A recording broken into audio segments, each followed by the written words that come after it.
Have you ever wondered why emotions cause certain bodily reactions?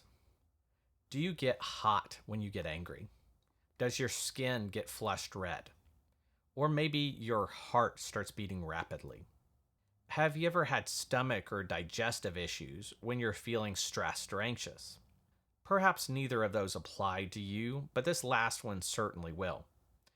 Perhaps the most well known reaction to an emotion would be tears. In this video, we're going to do three things in relation to our emotions. We're going to reframe our thinking. We're going to learn how to see our bodies and our emotions differently. Two, we're going to find our why. We'll talk about the short and long term effects of emotions on our bodies. Third, we're going to tune in. We're going to learn about ways to tune in to what we're feeling and how it might be affecting us physically. So stick around to the end of the episode. First up, we're going to look at how our bodies store emotions. Now, in this chapter, Deborah Fleta gives this analogy about our bodies as containers holding emotions. Now, you're probably familiar with how emotions make you feel, but it's important to note that emotions release neurochemical effects on our bodies. And we can look at this in two ways. We can look at our positive emotions. They release feel good chemicals into our bodies. And we can look at negative emotions. These release stress chemicals in our bodies. All right, let's consider the short term physical effects of emotions on our bodies.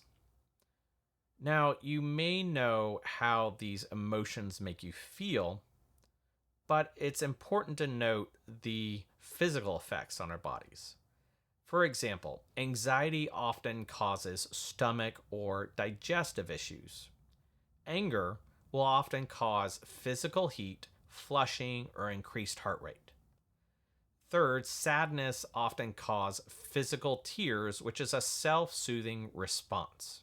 All right, let's look at long-term physical effects of emotions on our bodies. For this part, I want to break it up into two categories: positive emotions and negative emotions. Positive emotions have been linked to longer lifespans, while negative emotions like stress or anxiety can cause a whole host of physical issues in our bodies.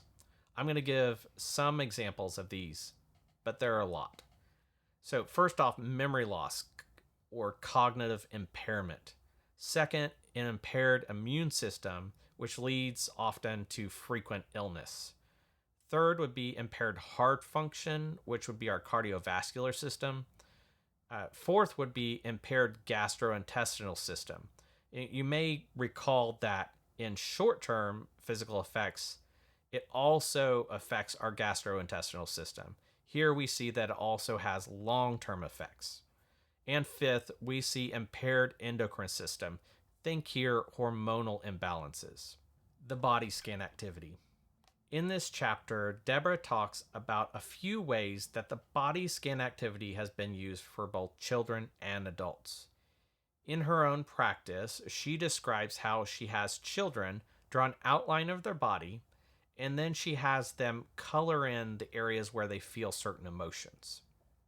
She goes on to talk about a scientific study where adults were asked to color in emotions in their body in response to visual stimuli that they were shown.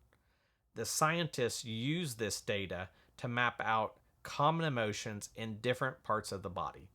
She goes on to talk about how physical symptoms in our body is the body's way of signaling emotions that need to be addressed. All right, let's talk about the importance of body awareness. Scanning the body for emotional tension is an important process. In this chapter, Deborah talks about a technique called progressive muscle relaxation. Now, this is a technique that helps us slow down and take time to pay attention to how our emotions might be affecting our bodies. This exercise is meant to try to help and relieve some of that tension that we may have not been aware of. Deborah goes on to talk about a common question that's asked in different settings, and that is, where do you carry your stress? Now, certain areas of the body tend to tense up in response to other underlying emotions. And this process of being in tune with our bodily signals is important because it helps us to be in tune with our emotions. Verse for reflection, Psalms 139:13 through 14. It says, "You created me in my inmost being. You knit me together in my mother's womb. I praise you because I am fearfully and wonderfully made. Your works are wonderful. I know that full well." Let's review what we've learned. At the beginning of this episode, I stated that we're going to learn three things in relation to our bodies and our emotions. First, we're going to reframe our thinking. It's important that we begin to see our bodies as containers holding emotions. Two, we're going to find our why. If we lack motivation as to why emotions are important, we're going to think about the short and long term physical effects of emotions on our bodies. Third, we're going to tune in. We're going to practice activities such as performing a body scan to help us be in tune with what we're feeling and how our emotions might be affecting us physically.